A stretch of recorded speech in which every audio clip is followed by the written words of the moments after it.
Now, the U.S.-led coalition against ISIS stepping up efforts to find the masked executioner nicknamed Jihadi John. He's been identified, according to sources, as 26-year-old Mohammed Emwazi, born in Kuwait, raised in London since the age of 6, a college graduate with a degree in computer programming. Let's get some more with our CNN intelligence and security analyst Robert Baer, our CNN counterterrorism Philip Mudd, our national security commentator Mike Rogers, the former chairman of the House Intelligence Committee, and our CNN military analyst, retired Lieutenant General Mark Hertling.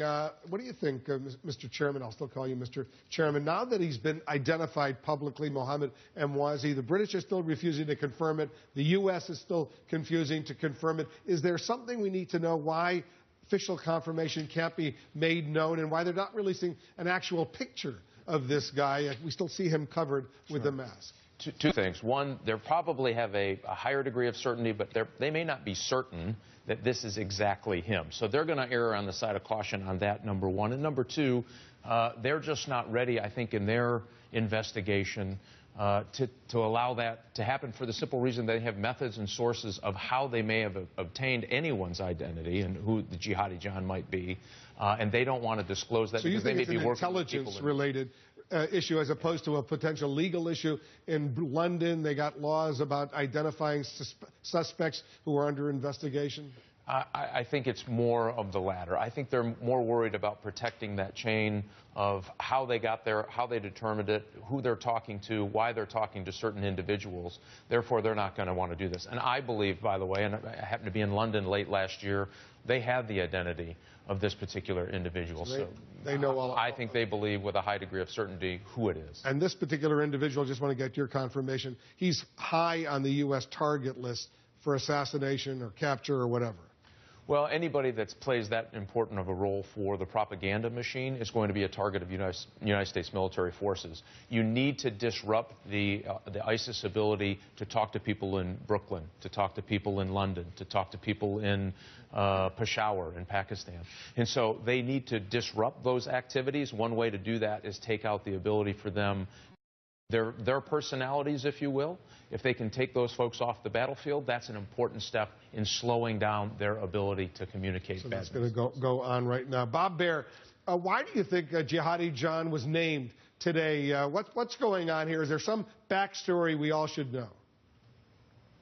Well, first of all, Wolf, you know, somebody like this, if you're tracking him, the hope is that he will cross a border, you can grab him. If he thinks he's anonymous and can safely travel, there's always a possibility. Well, I've tracked people, and as soon as their names came out in the press, it became almost impossible to ever catch them again.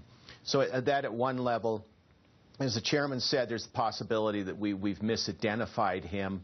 As I understand from law enforcement sources, the best identification is voice analysis. They had Emwazi's voice, and they were able to match it to the tapes.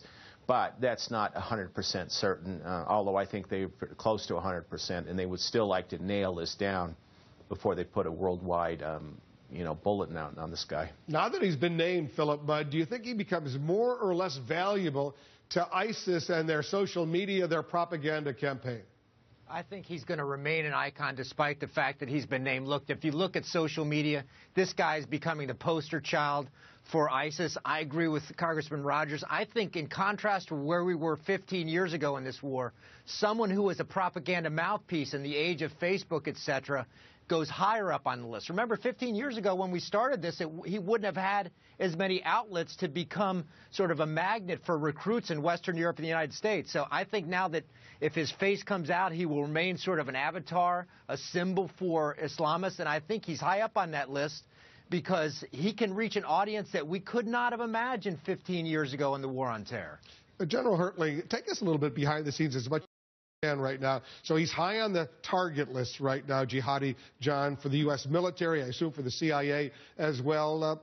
What's going on? Give us a little flavor of what that means. Well, first, Wolf, I'd suggest what I heard the White House say was they wanted to capture him because he is a murderer.